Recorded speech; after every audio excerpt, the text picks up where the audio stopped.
What's going on, guys? Today I have a review of the Adidas NMD R2 Primeknit. Now, starting from the traction, it's pretty much the same thing as the Adidas NMD R1, and the only thing they changed was like the top part a little bit and the bottom a little bit, if you can see here. Unfortunately, I don't have an NMD R1 to compare it right now, but if you look online, it's pretty much the same thing. Now, moving on to the boost, I would say the boost is thicker in the heel than the NMD R1s, and quite possibly even the forefoot. I don't know for sure, but definitely I can notice it, and it's not a huge difference, but it adds to the comfortability for sure. They also did get rid of these so-called Lego blocks on this side, and they did keep this one here, and it's even bigger than the NMD R1s, and you can feel it in the inside of the shoe a little bit, but it's really not too noticeable. Nothing that's going to cause that much discomfort.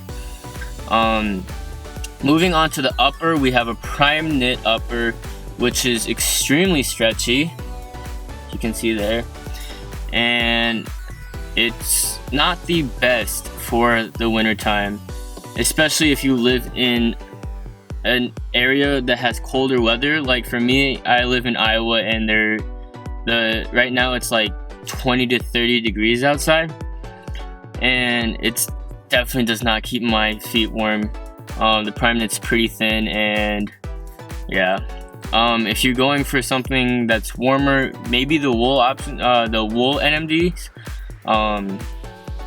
I don't know how warm those are, but I've never had any, but I would think that the wool would maybe keep them warmer.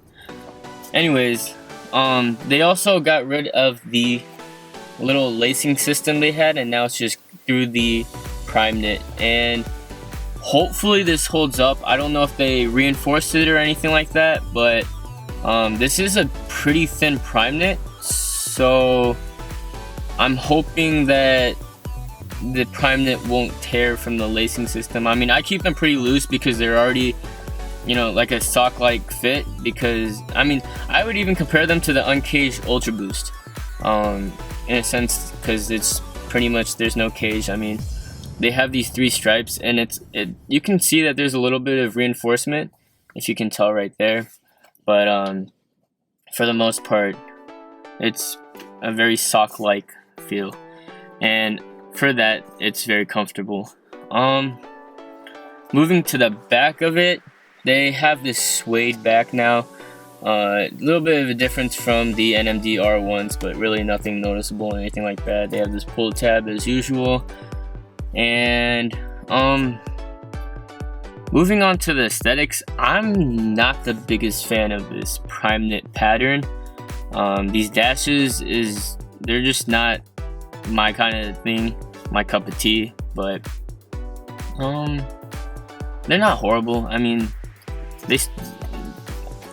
maybe they look better in different colorways, but just this particular one, they're not the most appealing to me, but not the biggest thing to complain about. And I would say overall comfort is up there with the Ultra Boost. Not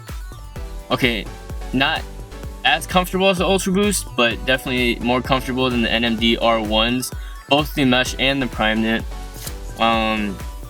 Yeah, the extra boost and the stretchier Primeknit just makes it more comfortable. These do have a price point of $170 US, which is pretty much the same as the NMD R1 Primeknits, from what I recall. I don't know when they're gonna come out with the mesh version of these. I'm kind of interested to see how the mesh version will turn out, or if they even will make a mesh version, but I'm sure they will. Yeah, you can get these at sizing. For sizing, originally I went with the 7.5 because at the time I did not have Primeknit NMD R1s, so for the most part I heard everyone online saying that you should go down half a size for the R1s. So I kind of stuck with that mindset and went down half a size with the R2s originally, and you could pull it off, but this Lego block thing kind of intrudes more, and your feet kind of scrunch up in the front and causes for like your toes to kind of bulge out. And because of that, I would recommend going true to size. Still gonna be comfortable. I mean, you might have a little bit of room, but I would definitely go true to size if I were you.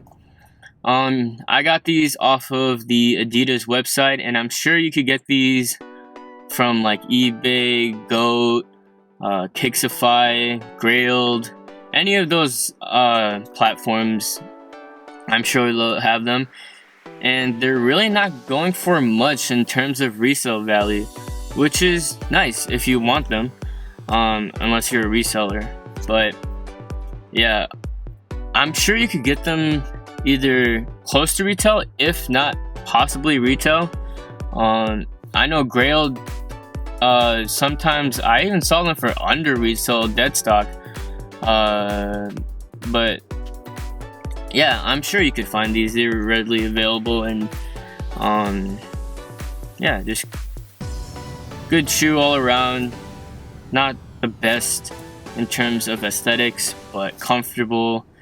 And I mean, compared to the NMD R1 PK,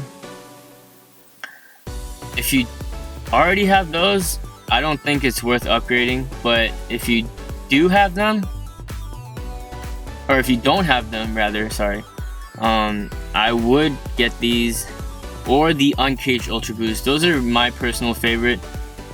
Just the comfortability level, it's good, and they look dope. And yeah, so we'll move on to the on feet portion of the video. Hope you guys enjoyed.